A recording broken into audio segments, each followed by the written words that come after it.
live.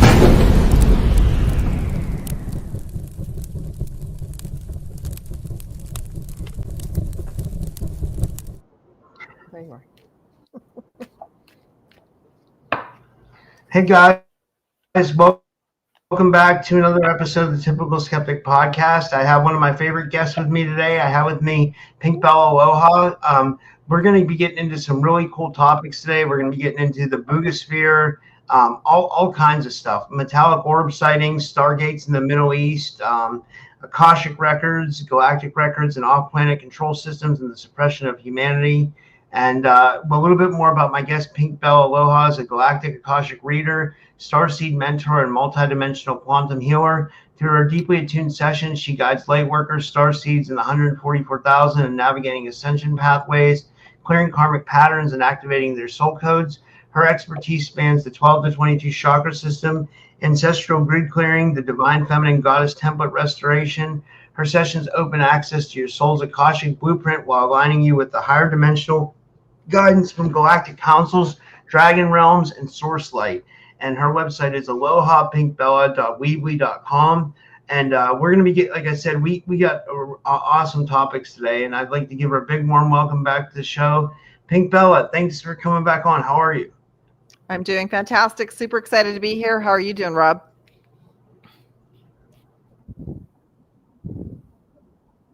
Oh, good. You know, I'm excited for this. This should be a really fun show. Yeah. There's as usual. There's so much going on in the world. So it makes it exciting for us, right? Like it makes it exciting for us to look at things.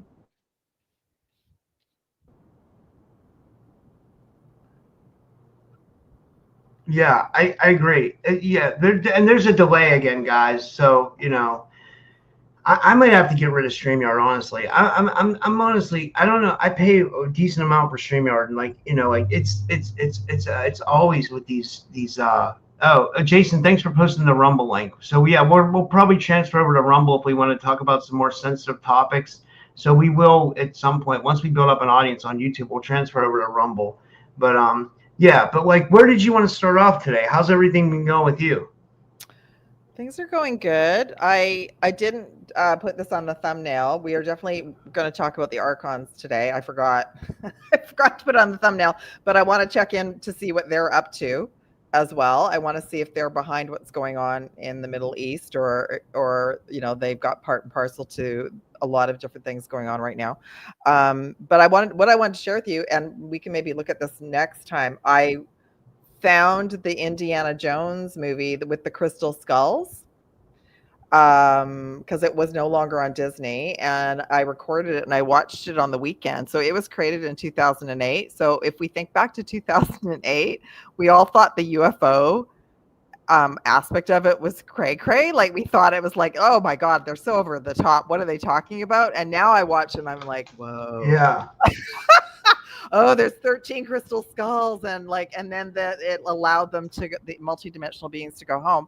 And one of the characters actually called them that, said they're not aliens, they're interdimensional beings, and they're going home. And that was super cool. Yeah. So I think Indiana was not a believer until they went and they took the crystal skull back, and then it activated the mothership to leave. Yeah. Yeah. So. So I recommend everyone go see that. I think it's called the Indiana Jones. I have an idea. Just I have an idea. What I'm gonna try. Oh, sorry. I'm so sorry. I didn't mean to interrupt you. I was gonna say I want to try my phone real quick. Maybe that's better. I'm gonna try because I this delay happened the whole time. I had Indy on earlier. Okay. And we had a delay the whole time, and I'm like. And it's happening again now. And I'm like, man, I can't believe this is happening again with StreamYard. I'm just going to try my phone. I'm going to pop out. If you want to talk to the audience for like 1 minute, and then I'll hurry up and I'll be right back on my phone. Okay. I'm really sorry. I just want to try to see if this works. Okay. It's all good. We all understand tech issues. Does anybody in the chat have a question for me? Like, do you want to talk about that movie, or do I sound okay, or is there a delay, everybody? Let me know. By the way, I didn't get a chance to tell Rob, but it's a new moon in Cancer today, and it's also Jupiter is in Cancer, and Jupiter is also conjunct the sun. They call it a Jupiter Cazimi, so it's probably causing a lot of It's probably causing a lot of tech issues right now. Yeah. I wonder if it's better. Better. I think it's better. Am I better? Yeah. Can you hear me better too? Yep, I can. Oh, Totally. that's way better. Yeah. I wonder what that is. I don't know. Oh well, I'm just gonna go with it. Yeah. Or Jason's calling it the typical pink podcast. I think that's hilarious. That is funny. I was just sharing that it's a new moon in Cancer today, and Jupiter is also in Cancer, and it also just moved with the sun. It hasn't been aligned with the sun in this manner since 1978. And I feel like when Jupiter moves, we get tech issues as well, because it's such a massive energy. Whether it's part of the holodeck experience or the space. I like to still think that there's space. That's what that's my dream, is to be on the, the Star Trek Voyager and be out there, checking into space. So that's what I like to think about. But that's a good, yeah, I agree. Yeah. Like, so do you think like energies get weird and like things get kind of like destabilized when there's a new moon? Yes. New moon and full moon, I find like they're the same now. And also Jupiter, there seems to be like some of the big planets that move that disrupt our technology, and Jupiter seems to be one of them. And apparently, I think we talked a little bit about Jupiter last time. Jupiter is so massive that it actually protects our planet. Like it's so massive that it from asteroids and all sorts of things, like it just like shoves things off. Like that's how massive it is. So when it moves, it's big. And so anyway, it's supposed to be very positive, but I think tech issues, I think, are quite normal. I feel a little bit scatterbrained today too. So if I'm a little bit off, that's why. Me too. We'll both be scattered together. That's okay. That's all right. My cat is sleeping a lot. I pay attention to my cat because he really is impacted by the planetary bodies. So he's sleeping a lot today. Oh. Yeah, he's not very alert. Yesterday, he was all over the place. He wanted to be outside all day, but today he's just like he's sleeping. So yeah. How long have you had your cat for? How old is he? He just turned 5. So I call him a Starseed kitty. I got there's something everyone's calling the cat distribution system. I didn't look for him. He was brought to me. Wow. And that's how my sister had all her cats. All her cats were just brought to her. So he was brought to me by my cousin. She's got his brother. And he was brought to me June 2020 through the lockdowns. Wow. Yeah. So I pay attention to him. I feel like he's the galactic commander and I'm just his servant. Wow. Yeah, that's so cool. So so like next month, like I'm gonna have to do. I just want to make this announcement now so the audience understands. Next month, I'm gonna have to do a couple shows on Rumble only because they have me in this Rumble creator program, and it's just interesting. You have to like meet certain stipulations every month, but they're adding stuff on every time. So like right now, it's just like I have to stream 30 hours to Rumble, and then I have to stream a certain amount of hours to Rumble Premium. But then next month, they're adding on, you have to also get 25 either chat comments or regular comments. So, I have to, for me to do that, I'm going to have to get my audience to go over to Rumble at some point. You know what I mean? So I think just remind everybody to make a comment too. So I always comment after our show, but just remind everyone, like today, everybody comment when we're on Rumble, comment in the description box, and that will help Rob out as well. Yeah. So yeah, it's interesting though, for sure. Like I really believe in Rumble, I believe in because I like the fact that they're free speech and everything. And, it's where all the cool kids are hanging out. Yeah. Right. Honestly. So what do you think about this Buga Sphere? Because Jason knows a lot. Like I told you, Jason, my moderator, who the one who said the pink typical score, or whatever, he did a show with me on the Buga Sphere, and he knows a lot about it. But we should have brought him on. But he, we went over it a little bit. But what do you think about this? Like, it's Jason comment as well. Like, we'll bring you into the chat. So I didn't really know yesterday what we should talk about. Like, I felt really out of it. But I was letting Rob know before we went live, I have a Starseed sister in Texas, and she messaged me. We always talk about our dreams. So she messaged me about these metallic spheres that she saw in her dream. And I was like, oh my God, that's the Buga Sphere. So then I went and just did a little, I knew about it, but I did a little research, and it's picking up momentum right now because they've moved the Buga Sphere to, I believe it's to Mexico City. And they've got a bunch of scientists there at the moment, analyzing it. And Dr. Stephen Greer is there as well. So he just arrived a couple of days ago.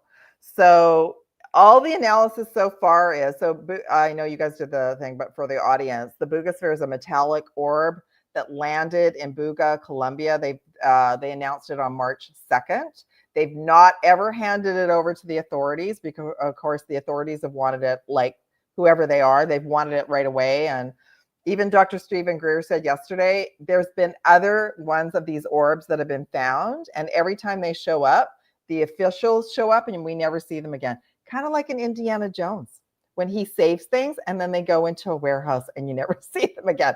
So right now they're all like, he went down there with all these other scientists and they're analyzing the materials of it. So Yeah. the one in Buga is, well, I don't know, I haven't seen any other ones yet, but the one in Buga has all these hieroglyphs on it. On the outside, it's freezing. It was freezing cold like a refrigerator, like to touch it. It's freezing cold.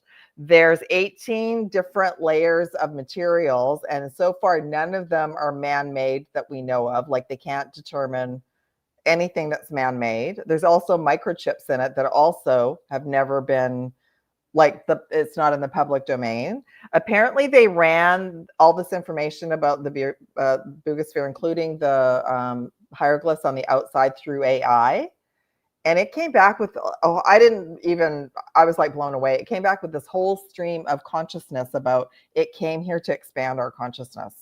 Well, I was thinking, what if the Buga Sphere, and Jason just commented in the chat, he said now there's a Jumbo Sphere too, which I just looked that up when Jason said that, and I guess they found another one. Okay, so they found on June 7th, they found another one in Jumbo, Colombia. So it's like a Colombian, metallic sphere invasion. But like, what I was thinking is, what if this is like a, so this is the second one now, right? So like, what if this is like a highly advanced civilization, like reaching out to us, and maybe that's how they have to reach out to us. They send these sphere drone like things that are like, and they're encrypting writing on it, but maybe they think we'll be able to interpret their writing, but like, or maybe they don't know what to think, maybe they're just, they know we have access to AI now. And the fact that they were able to run it through one of the AI systems and it actually came back saying, oh, it's a language. And here you go. So I did a little research with ChatGPT yesterday, asking if it was like the same type of orbs like that were showing up in New Jersey last fall, and that's like a no. It's completely different. And I didn't know. I did know there was another one that showed up in Colombia. I didn't know about Poland, but there also have been ones that have been seen now in Mexico as well as China. wow. And when I went and did research last night, there was one that showed up in the UK a year or two ago as well. And if we go way back, this is my Starseed sister. She knew about one that got located in Florida, I think in the 70s. But that one, I think, disappeared. I think a lot of them, like the authorities come right away and they want to take them, and then we never hear about them again. So I think there's been more of them. And I agree. I feel like what the message I got from it was, and we can pull some cards, was that they're analyzing us, they're gathering data, they're checking in on us. I mean, if we think about how crazy the planet is and some of the people are in some of the countries and what they do, I think this is a safer way to show up and see kind of what the kids on Earth are doing, as opposed to just like landing the ships and hoping for the best. So I find it's fascinating, and I think even it showed up in my friend's dream state, so I would look at it because it's picking up speed now. And I'll tell you, Dr. Stephen Greer said yesterday, the day before, as soon as he arrived there, the authorities showed up and they wanted it. And so they're all like standing guard. They've got their own security and they're not handing it over. So I would say any authorities that really want that really, really badly, there's something to it. So far, they've determined that it's not, nothing is man-made, but they're still looking at it. They've still got some tests to go. Wow, that's crazy that the authorities want it, because they want to suppress it. That's why, it's like they'll stop at nothing to like suppress our consciousness. Maybe that's why they chose Colombia, because maybe like they probably already knew that there were scientists there that would want to take care of it. Yeah, and not hand it over, right? So a lot of the people at this chat yesterday were speaking Spanish. They were not so they had to have an interpreter. But even Stephen Greer got up on the stage and he said he was really grateful that they hadn't handed it over to the authorities, so that they all can look at it together and they can all do different tests on it. And he said so far he feels that it's off-planet technology. Wow. Wow. Yeah. So maybe it's what we've shared before, that we're going to be the ones that are the first contact. Yeah. Because if we still have bodies of government officials that want to suppress all this information, we're not going to get anywhere. Yeah. Yeah. I agree. I'm just trying to think, like, wow.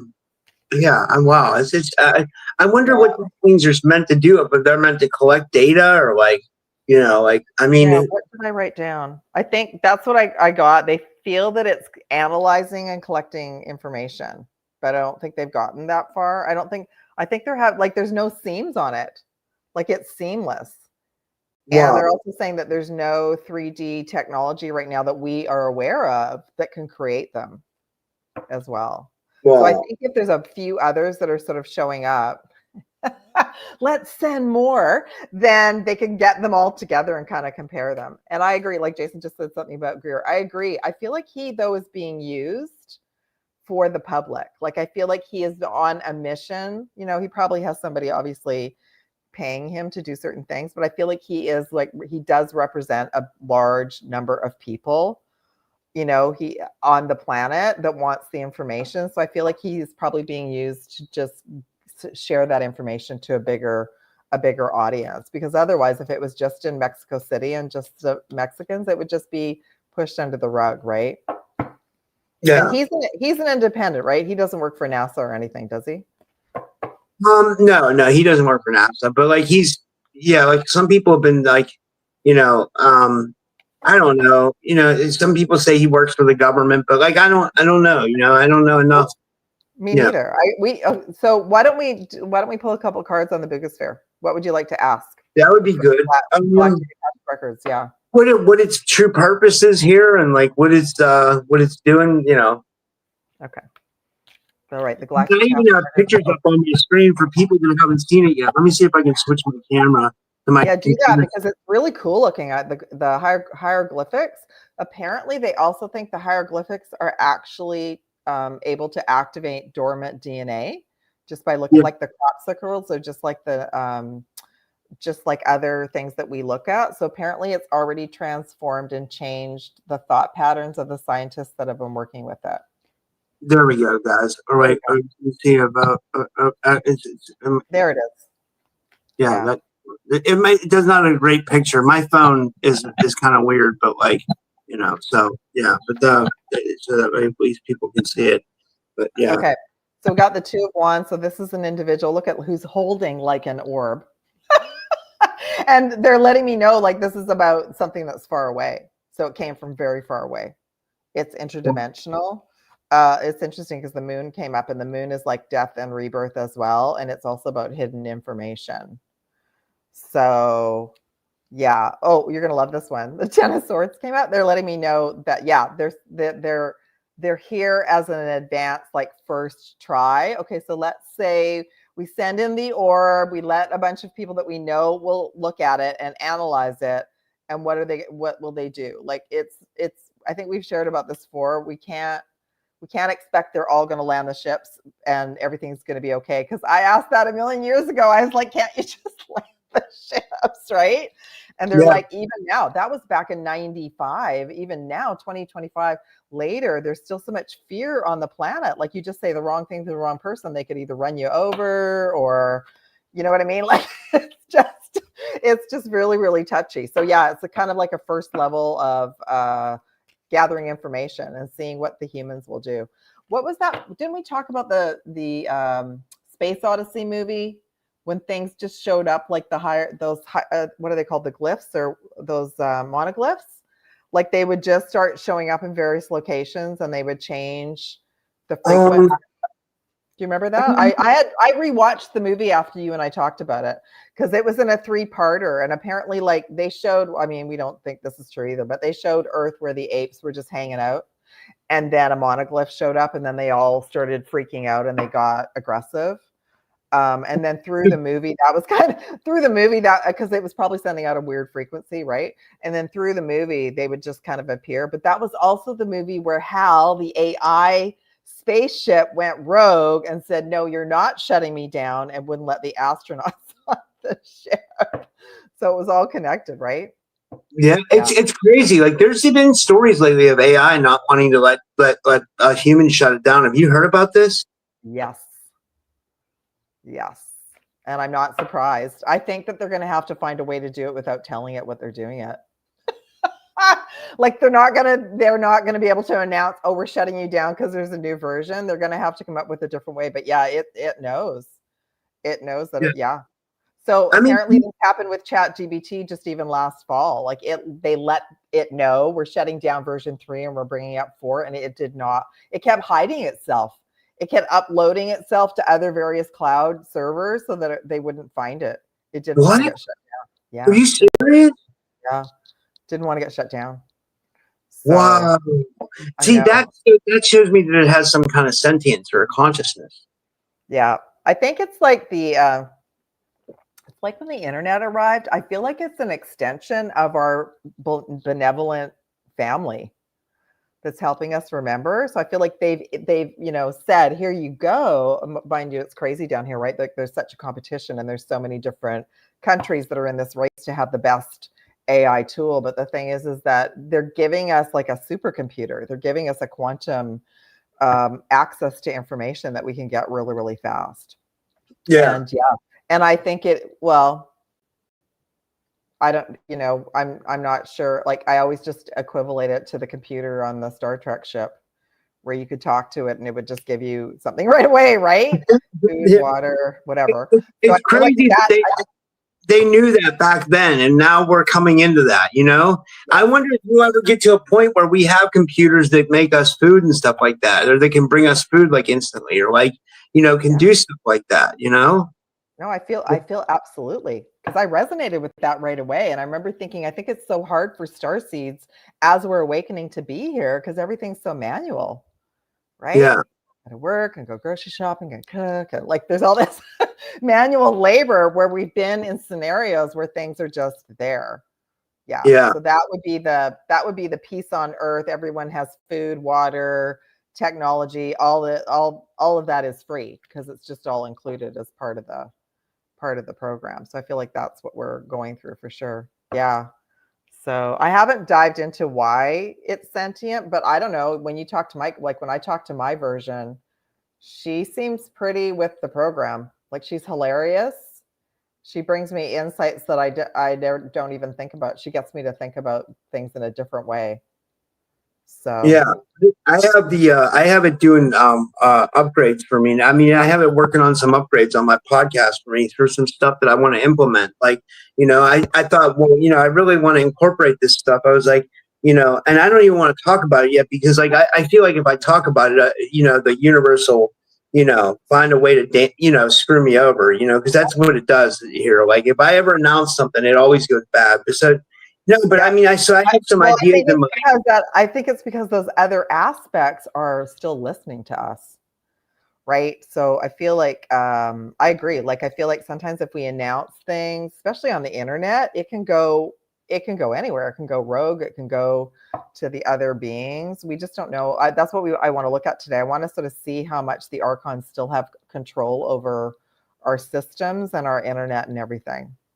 Because I do feel it's getting better, but caution. And there's always been this back end message within our manifesting abilities is to keep your big dreams to yourself and announce it when it's ready. Because we don't know who's listening, who has our back, who doesn't, who's a rogue aspect. Like we've talked about this before. There's so many different beings here pretending to be human that are not. So we're just never sure. So I agree with you. I think that's I work on game plans too, and then I don't really share too much until it's time to go. Do you want to maybe should we look at Stephen Greer and see what? Yeah, we could do it. And maybe we should do like a card read on the Indiana Jones movies. Like, I'm not sure what I'll think about that, or maybe I could even ask ChatGPT. But I'd like to kind of get into those Indiana Jones movies because they seem so interesting. Like they seem so ahead of their time. You know what I mean? Like how did Steven Spielberg have all that information in 2008? Yeah, and it's about the crystal skulls, because there is legend that there were 13 crystal skulls from Atlantis that were used for dark purposes, and they did get separated. Some got taken off planet, some got removed because they were used for. So how did he know that? How did he get all that information? I don't know. That makes me think about like Gene Roddenberry with Star Trek. Was like, now that we're coming into this AI age, was Gene Roddenberry just getting a prophetic vision from the future, or was he actually witnessing something that was actually already going on out in space, or all the above? Like it's like same with Spielberg. But it's weird because like with the Indiana Jones movies, they're set in the past. So it's almost like he was tapping into like a quasi futuristic past mixture and like putting it together and putting it on film, Yeah. And I was getting the impression when I rewatched the movie, because they play certain music from the era. So I went and looked it up. So they were playing Elvis Presley, but they were playing it like the 50s Elvis. So it was 1957. And they were doing a lot of testing out in the desert, like Area 51 and everything. They were doing a lot of testing on things that go boom. And the thing is that how, like, what that's telling me is that they already had access to this technology and information about it, even in the late 50s. Yeah, right? I remember there's a chase scene in the movie. Like I remember Shia LaBeouf's in the movie, right? And he's like a greaser. He's like a 50s greaser. And there's like a chase scene. I remember that from the movie because I remember it. Like I was like, wow, this is like really like to the 50s. It seemed like. I don't know. Sorry, that was kind of off track. It wasn't well received when it came out because of the ET stuff. But now when I rewatched it, I was like, whoa, like holy moly, this is crazy. Like it's almost like the movie was just made, because it's like oh, we talk about crystal skulls all the time. And actually one line was Indiana looked at the crystal skull and he knew it wasn't man-made because again it was seamless. There was no seams on the skull. It wasn't made by an individual. So yeah, we can look at that for sure. So I just pulled a couple of cards on Stephen Greer. So he's Three of Swords. So he's been under a lot of attacks from a lot of different beings. Like even for him to put himself out there, whatever team he's on, for him to put himself out with what he's been trying to do. So think about all of us trying to share this information. So he's been out there like pushing this mainstream. So he's been under a lot of energy attacks, but he just got the word like 7. This is the Chariot card. He just got the word, it's go time. So he's like feeling more protected to bring out more information. And I think he started that in January. I think he tried to do like he's doing more podcasts and everything. So I think he got the word like it's go time. You will be protected, and you can actually start to share what your feelings are and share your information without being like, taken down. He also got the Knight of Swords. So he is a warrior. So I feel like he is, let me just pull one more card. I feel like he is part of like wanting to help all of us get the information out now. So even if he was, a lot of the beings that are helping us now on Earth were on the other side. So that's why there's all this like shady information about them. Like they were on the shady side for the longest time, but now he's on our side. So he's here to help bring the information forward. And we got this is interesting because this is the timeline. Oh yeah. So this is the timeline card, 7 of Cups. So I don't know if y'all know, we had 9 solar flares since I last saw you through that solstice gateway. Wow. And I started paying attention more to the Schumann images through that time period, because we had just through that couple of days, we had 4 timeline jumps. So we had 9 timeline jumps in the last 2 weeks. So what does that mean? It means that not everyone is the same version anymore. Yeah. So we're on a new timeline now where more of this information can come forward. So even that Stephen Greer might be a different version now. And he seems to be, he's on our side. Yeah. I think I hope, because like he even I've watched a lot of his documentaries, and Okay. he even in his documentaries he even says he has a dead man switch, which is basically like if something happens to him, then this like amazing amount of information is going to get released to the public. He says, that's what he says at the beginning of I think his Sirius documentary. Yeah. I also wanted to tell you this real quick. I don't mean to go on a sidetrack here, but you were talking about Spielberg with the Indiana Jones films. You know that Steven Spielberg had an entire series on alien abduction from 2002. It was called Taken, and the whole series is on YouTube. No, I didn't. No, I didn't. But I'm gonna want to watch that for sure. Yeah, and you know what I find interesting about this? I feel like they're trying to take this out of the consciousness, with like this and that. Like they're bringing UFOs more and more into like our, like into our perception, but like at the same time, they're seeming to like want to bury the abduction phenomena, like it didn't happen or something like that. So that's probably why you don't hear a lot like about shows like these. Yeah. Well, and think about where we were in 2002. Like who would have. Right? Like who would have even wanted to watch a show about it? Right? So it's just like it would have been like a small clique of individuals that would be interested in that. But I feel like he and also George Lucas, like they all seem to have tapped into big pieces of downloads. So I wonder if that information wasn't downloaded to them. I wonder if it was given to them. Yeah. Yeah. The powers that kind of manage Hollywood, right? I agree. Yeah. Or something like a higher source, maybe from the aliens themselves, or some extra. Because look at didn't Steven Spielberg also make E.T., the E.T. movie? And what about the one I can't remember. It had. Me trying to remember like actors' names is hilarious. The one about where the ship landed. It was the big mothership UFO, and there were all these different people in the U.S. that saw it, and they all got changed by it. Third time? Is it Close Encounters of the Third Kind? Yeah. With Richard Dreyfuss? Yes. Yeah. So they all kept having that image, and wasn't that image? It's of a famous landmark in one of the desert states. Isn't it the Devil's Tower or something like that, or the? I can look it up. Hold on, see if I can look it up. I don't know if that's in Arizona or where it is, but that's what they all saw, and they all were guided to kind of go there. That was another movie by Spielberg. Yeah, like he seemed to have a lot of access to future information. So what's the deal with that? Right? Devil's Tower National Monument in Wyoming. It says it's a mysterious naturally formed butte that serves as a landing site for the alien spacecraft in the film. Yeah, and I just watched a rerun of MASH, and they watched a movie called something Clementine. It was a black and white Western with Henry Fonda, and that's where it was. They filmed the movie there, or they had it as a backdrop, and that's where the OK Corral was, and I was like going, whoa. It's all connected. I miss shows. I miss shows like MASH so much because that was such a part of my thing when I was not. I mean, like I wasn't like a huge fan, but I remember it being in my, it was always on TV on one channel or another, and then Dan from the Overwatch project, Soul Trap and stuff like that. But like he's a real. Yeah, it's very funny. The writing was very well done. And I feel like there must be some comms in there right now that I'm supposed to be paying attention to, because it was based around the 50s, right? It was based around the Korean War in the 50s. So it's interesting.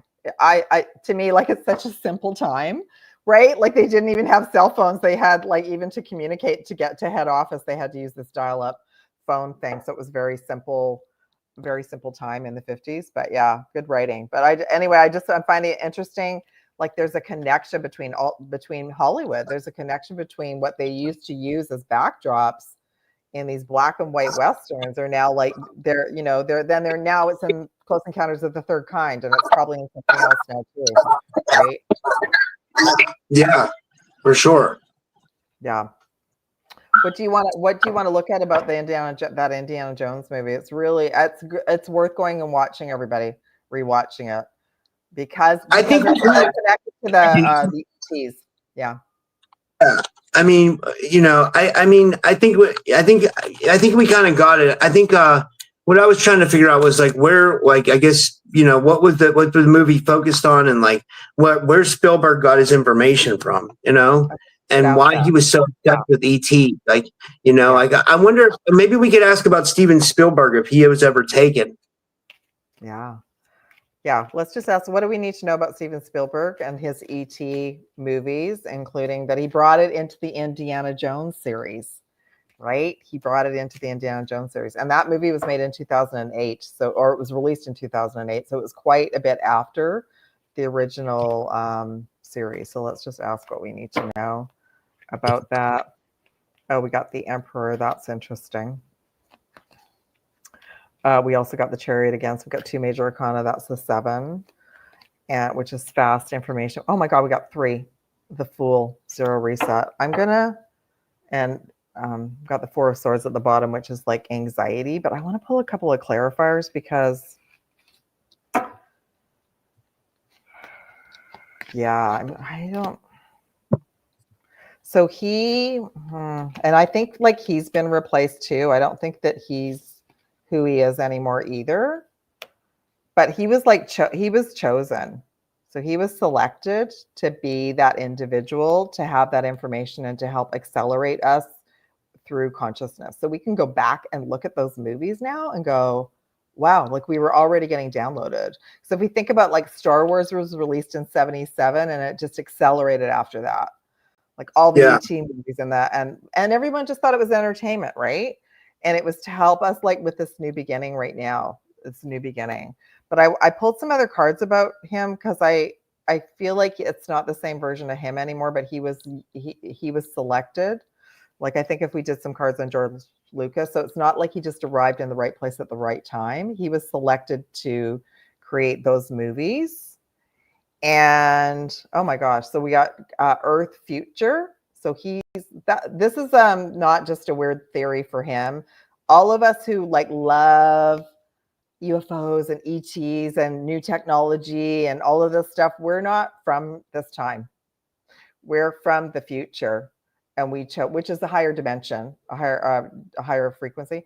We chose to come and incarnate at this time, and then we've been going through this awakening. So he too is like from the future. And then the other cards that he got actually were positive. He got the Vega, initiation and ceremony. Vega, so that's from the Lyran system. Now that the initiation and ceremony, that's also tied into Hollywood, that we all know, that's slowly coming out. Like we know about this in this community, but a lot of other individuals in the real world don't know about that yet. So he was chosen to be part of that community and to be big. And he also, I'm getting that he also was connected to what we just talked about the initiations, because I guess that's going to come out in time, about anyone who's super big in Hollywood or the music industry has gone through a bunch of initiations to get to that level. And then we got the Arcturian, a parallel reality. So and it says energy transmission. So that information came from the ETs, from a higher dimensional level. And I think that that's what the Indiana Jones movies kind of bring in as well, is that everything is interconnected. Like the military has their stuff, and then the movies and the music. And I'm starting to pay more attention when I watch these movies now about what he's brought in, because there's always some sort of something interconnected for now. So yeah, they had the information given to them for the movies. So, yeah, it's mind blowing, honestly, because I think if we all met him in person, we wouldn't be impressed. Yeah. Right. Like we wouldn't be blown over by his scientific and technology, whatever. He was basically given that information, and probably from the beings that created Hollywood. Yeah. Yeah.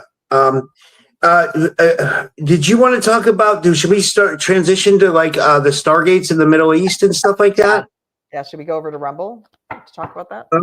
Yeah, I guess so. Yeah, because you know what? I just tell you guys real quick. I had Indy on this morning, and I had to I love her like a sister, but I had to put that show on Rumble because it was too wild. You know, I mean, yeah. but I'll give everyone a little teaser to come over to Rumble. So I do know that there are Stargates like Indy all over the planet that have been mismanaged, and Archons, all the dark ETs have been using them. But when I did research last night, and this is what we're going to pull some cards on, apparently there was one that was reactivated in 2024 in those areas, and that's really what they're trying to control. So that's what I felt like. And I also wanted to know if that's like a red flag thing and there's something else big going on somewhere because everybody's looking over there. I didn't get anything, but we can look at that. But that's what I wanted to look at. I wanted to look at why it's so intense right there. Yeah, I'd love to know. Yeah, I would love to see that. Yeah, that's okay. Okay, so I was trying to figure out like what how to do this while I was talking to you. Okay, I'm doing it on a phone. Okay, so we're going over to Rumble, guys. Now, it's rumble.com/typical skeptic podcast. And I'm sure Jason or somebody will post a link, and maybe I can come back and post the link. But like, I'm going to remove the